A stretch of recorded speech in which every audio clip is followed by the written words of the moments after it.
Oh right, I couldn't have my audio on because I was watching a live stream from James Gilliland. It's just finished. Right, so what I'm doing is trying to demonstrate using this ball. Actually, I've got glue on the end. It wants to be a bit cleaner. I'm trying to get this ball to stick to this piece of plastic because it will show that I've got glue on me again. Hang on. Oh shit, made me jump. It will show the lack of directional torque.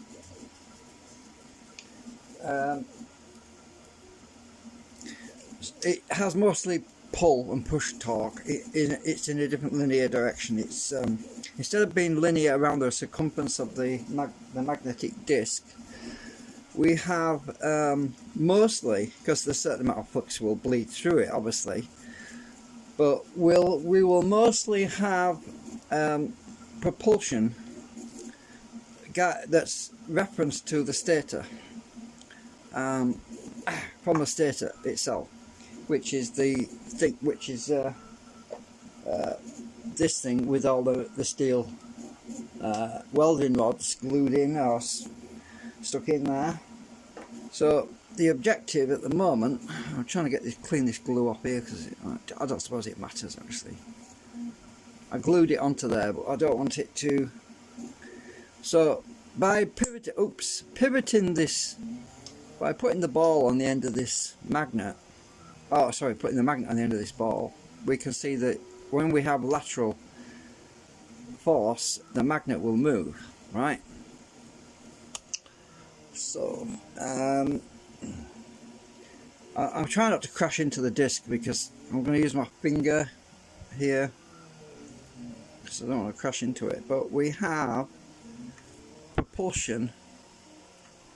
Now if you watch carefully,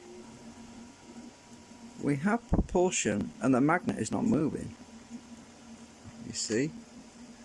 We have propulsion and the magnet is not pivoting on the axis of the ball.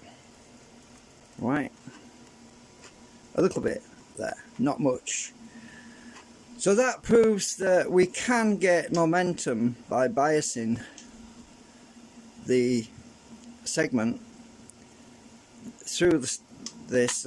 So this basically is the cam, will be the cam disc, the magnet disc, which is the, oops, shit, too close again.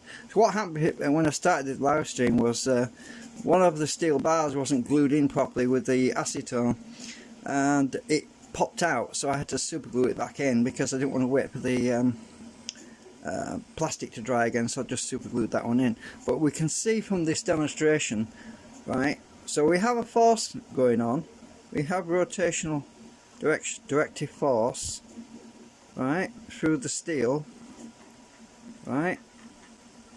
Now if I apply something direct, if I apply this directly to the magnet without the steel, what difference there is? Look at that.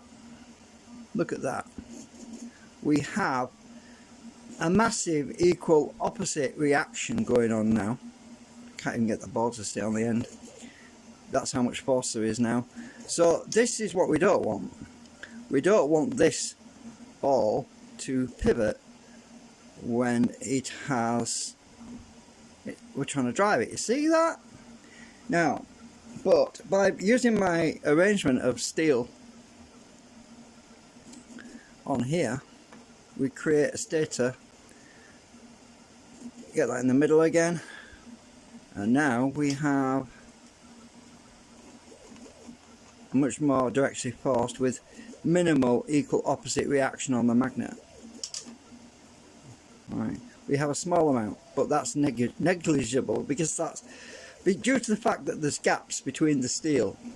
We have about 2mm gaps, so some of it's going to leak through, and it wouldn't work if I made this one solid piece of metal. It wouldn't work very well unless it was a stepped piece of metal that's like a sheet where some of the material was thin and some of the material was thick. So you could have basically like a staircase effect of metal sheeting, like up and down, up and down, up and down. So that would probably work better with less bleed through, less interference, if you like. So I'm probably going to make this just a minute unlisted for now. I'm going to unlist it for now because yeah, the reason obviously is I don't want loads of people finding. I just want friends, subscribers to see it really, but I don't want to give away all the secrets until I get this perfected, you see, obviously. Right, so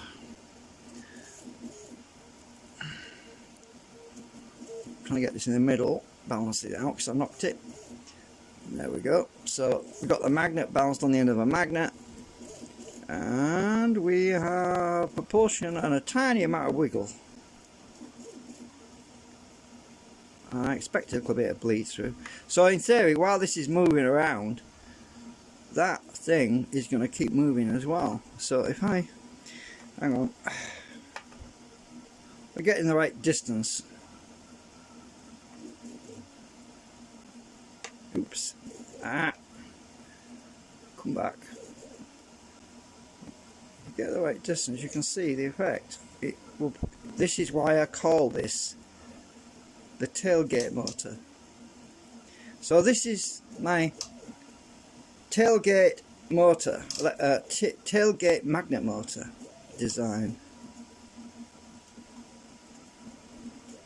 Oops, got too close again.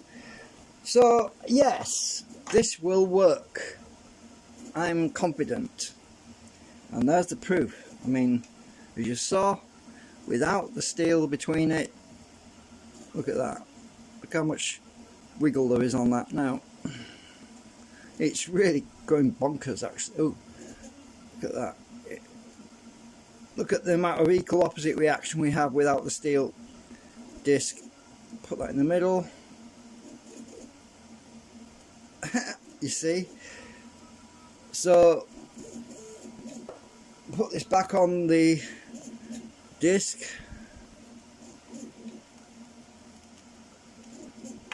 That's the tailgate principle. Okay.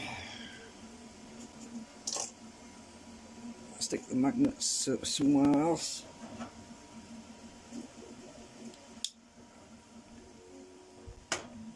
Hope you found that interesting.